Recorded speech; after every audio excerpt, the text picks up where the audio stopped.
John's over here with his Walmart special grafted on body drift racer something or other RC. I don't know. Jethro likes it and thinks it's fun to watch.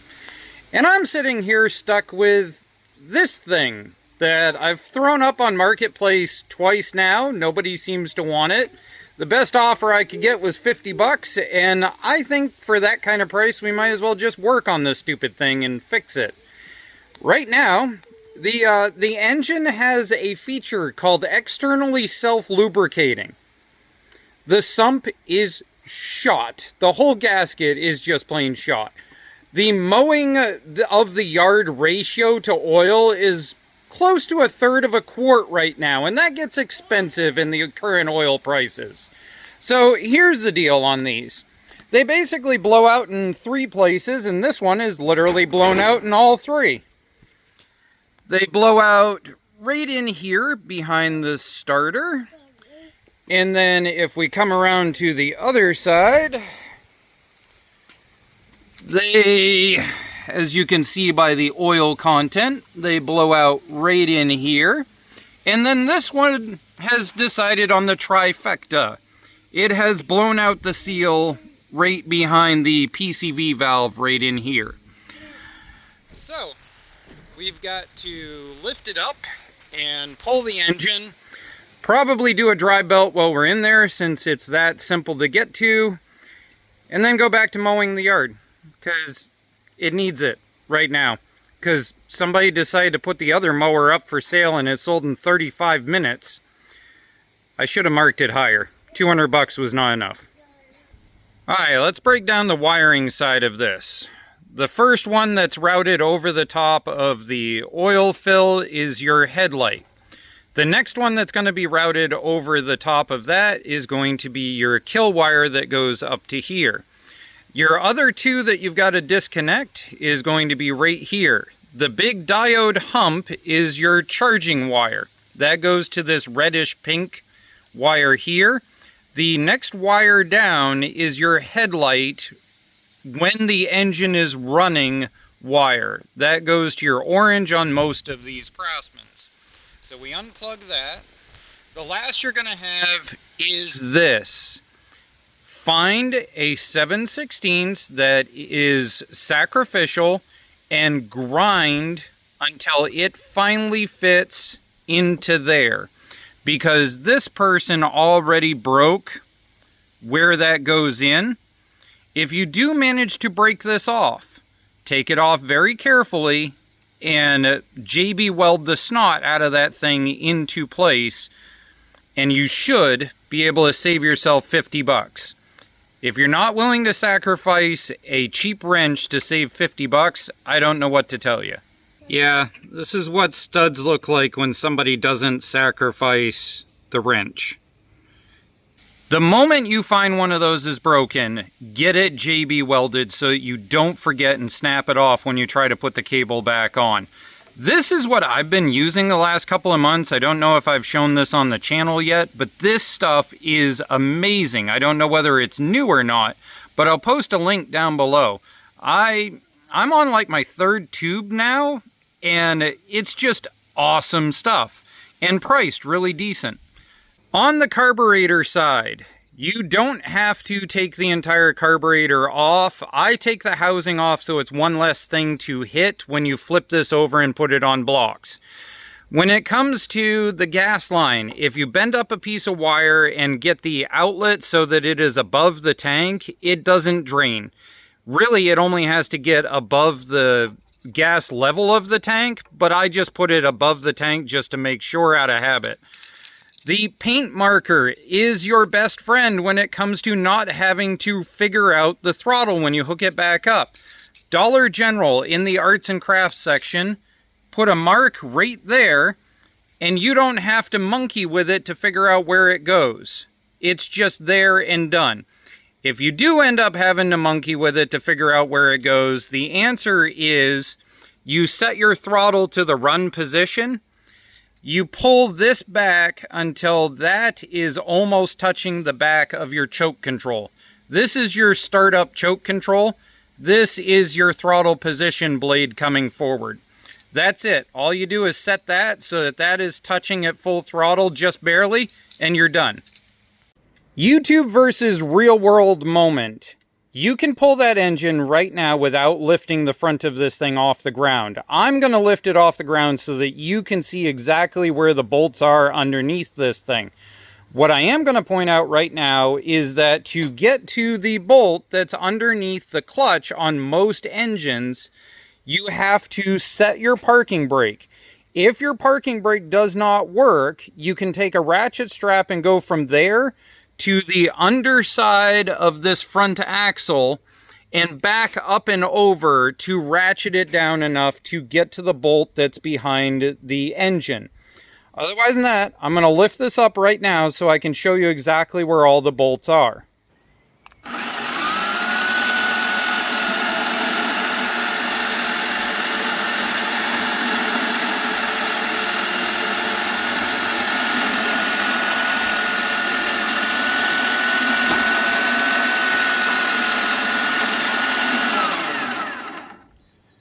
I don't care what you say. That is just plain pimpin'. And I even 3D printed a little holder for it. Gotta love it. I've never had a brand addiction before, but I think I'm developing one. We now have 6 of these CC products, and I love all of them. Well, the grinder's a tad bit limited, but it's nice for sanding and things like that, so it has its place.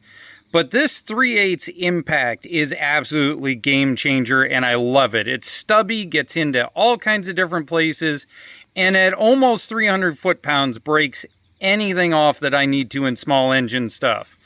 We've got an extension here, we've got a 9/16 on the end, and we got a 5/8 for the engine pulley. So up here, if we phase you guys up, we're going to have a 5/8 for right here. You're going to have a 9/16 in the front, another 9/16 buried there under all that oil, and then in the back, we're going to have another 9/16 you can see here just behind the steering rod. And the one that I cannot show you is you've got your clutch pulley here, you've got your clutch arm. Right here in this notch is where the rear engine bolt is. So don't be surprised if that is missing. A lot of people get lazy and decide not to put it back in, but we're going to. Now, as cool as the 3-legged mechanical spider contraption is, if you go to pull this off and these start to bend at all, stop everything. Buy a steering wheel puller and drill 3 holes here and use that instead. Once this crimps and warps, you're screwed. You're making your own, or you're buying one, or it's unobtainium. So stop everything, drill it out. Thanks, Jethro. Jethro, what do you think? Is it a good idea to clean the engine before we tear it down? Got our Harbor Freight pressure washer that the missus bought me. All cleaned up. Well, at least the sides and stuff are all cleaned up. Always amazes me. I mean, this thing was running, cutting my grass. It still probably would have kept running if I kept feeding it oil. You know, all that sludge. Now, let's go flip it upside down and have it make a mess of the front of my garage. Labworks makes some really awesome engine gasket kits. I really like working with that company on Amazon, and I'll post a link for this down below. This has just about everything you could ever want. That's your PCV side, that's your intake gasket we're going to need. There's the engine seals for the bottom of the engine. There's even a float bowl gasket in this kit, just in case you need it. But the U.S. Postal Service is going to fold the entire kit and stuff it in your mailbox, so the head gasket's going to be useless. Otherwise than that, it's fine. Over here, you're going to need to undo these 2 bolts to be able to put this gasket in, and that is going to require either a T30 or a 3/8. All of these sump pan bolts are all basically the same length. Those are going to be a 1/2 inch, and this is for these 2 stupid little bolts down in here. Once you undo those, you can pull this whole assembly sideways in order to take those off. Well, my coworker and I are sweating to death, but we need to get this done so I can mow the yard. That way he has an area to play. We pulled all those out. Somebody has definitely been here before, because that bolt is about 20 years too new to be in there. That's out of the bottom of a newer Intech engine. And I didn't even have to pry on this thing. It just popped. You can see it right there. So I'm going to get the rest of it pulled out. It does still seem to be pretty stuccoed right here. I'm wondering if somebody put this together with the old RTV trick where you put just a little bit of RTV on the gasket to get it to stay and then put it down. There we go. Well, little chunks of gasket and everything going on here. Let's get this pulled out. Oh yeah, that is some right royal black sludge. That bugger's been eating oil for quite a while. We'll put that down there. That way Jethro can play in it and Mommy can get mad. Alright, so while we're in here, this is your governor bar. This is your governor gear. And this drives off of this right here. So if you ever go to do a governor delete on these, you need to actually leave this bar and leave this gear in place, because the governor is also your oil slinger. And if you just remove all of this, you will blow the engine to smithereens.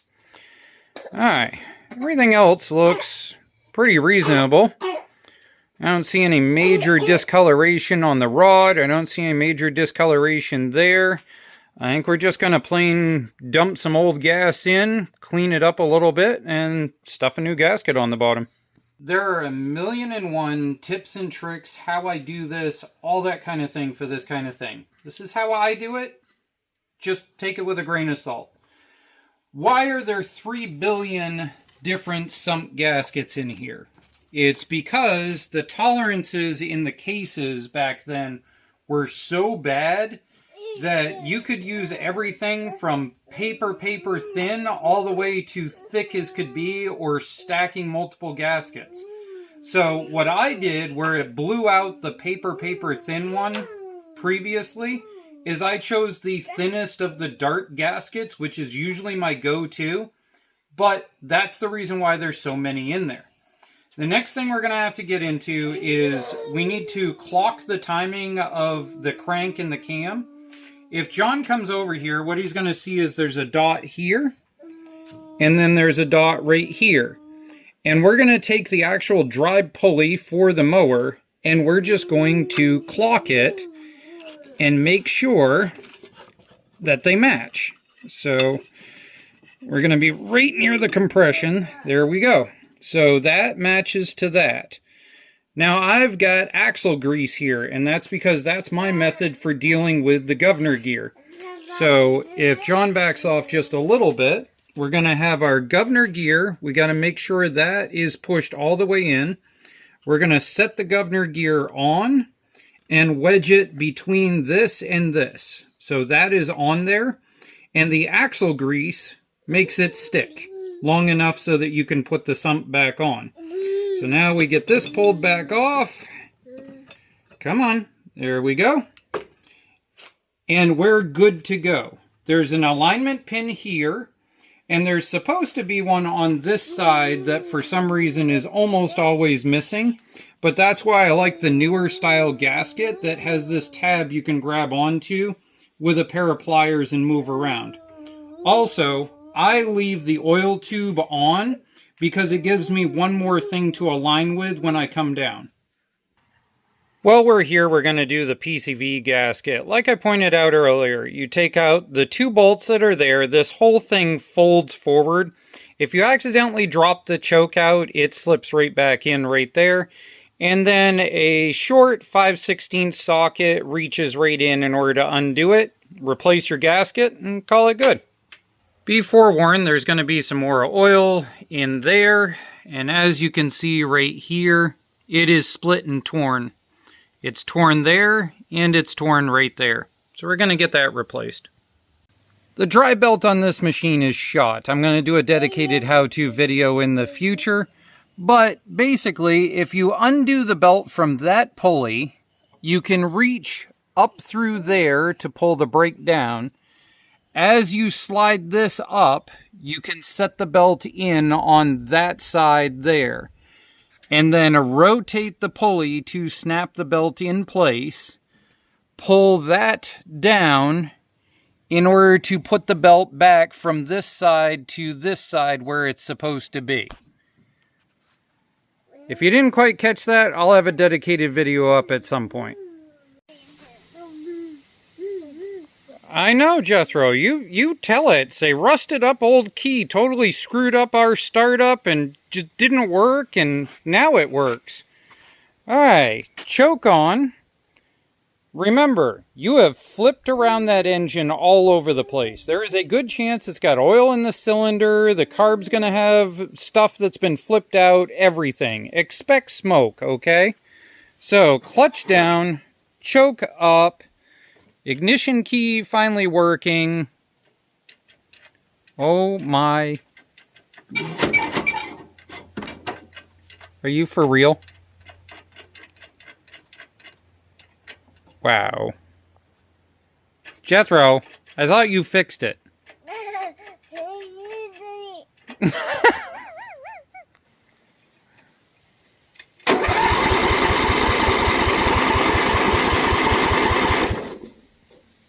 I don't hear an attempt to fire. I'm wondering if the spark plug is covered in oil. John's going to run the ignition key for me over here when I tell him to. We pulled out the spark plug and it's not covered in oil, so I'm going to ground it to the side of this and see if we even have spark. Go for it. Yep, we got spark. Alright, that means we probably knocked something loose in the carburetor. Jethro's trying to figure out which knob apparently looks better when we're done with the air filter. If we look inside here, we can see that and move the choke and see it move right there. So we know the choke is working. So let's pop the choke. Let's grab some go-go juice in a can. And John, give it go-go.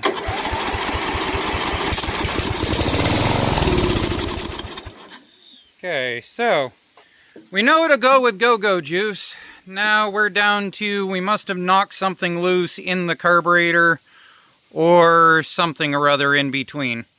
I mean, who knows what may have come in through my my duct tape gas tank that I've forgotten for the third time now to swap out. I'm dumb some days. You can see the ethanol blob moving around over there, and you can see the chunks that got knocked loose while we worked on doing that sump. I'm going to bet the jet probably has one of those chunks in it, and that's why it won't start. So we're going to clean the carb out and try it again. John's running the controls, so we're going to have him put the choke on. Good. And crank it. Whoa!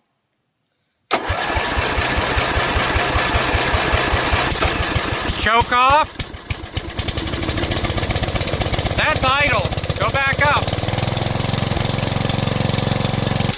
Yep, put it at full throttle. There it goes. Cool. Jethro, what do you think?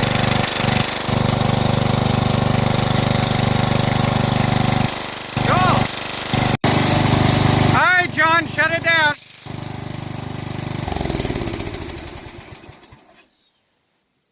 Not leaking.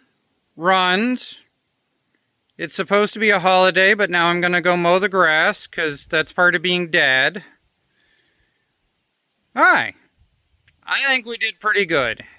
So, in conclusion, that's how to pull the engine, how to set the wiring, how to set the throttle connection, how to do the sump, how to put it back in, how to do the dry belt, and things to look out for when it won't start, clean the carburetor, check your spark, and the stupid thing ran. I would say that's the end of this video. I've had enough. Yep. Okay, say bye-bye. Bye-bye. Jethro, say bye-bye. No, you cannot put the electrical cover on for an airbox. That's close, but that doesn't fit, dude. You need that cover, not that. That's an electrical box. Oh, bye-bye. That's right. Jezro, that might be the first bye-bye in video you did on your own. Ah, yay, that's right.